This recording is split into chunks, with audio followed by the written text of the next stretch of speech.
I think there's blame on both sides. You look at both sides. I think there's blame on both sides.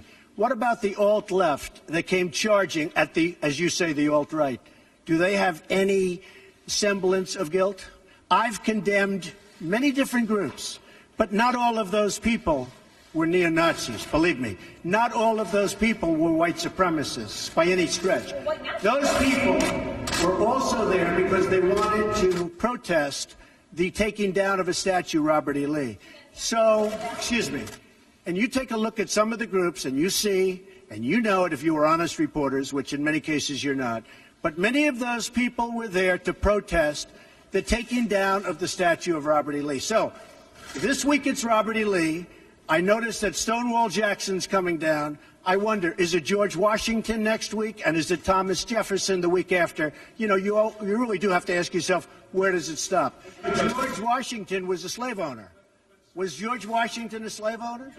So will George Washington now lose his status? Are we going to take down, excuse me, are we going to take down statues to George Washington? Race relations in America. Do you think things have gotten worse or better since you took office? They've been frayed for a long time, and you can ask President Obama about that because he'd make speeches about it. Mr. President, are you putting what you're calling the alt-left and white supremacists on the same moral plane? I'm not putting anybody on a moral plane. What I'm saying is this. You had a group on one side and you had a group on the other, and they came at each other with clubs, and it was vicious, and it was horrible, and it was a horrible thing to watch.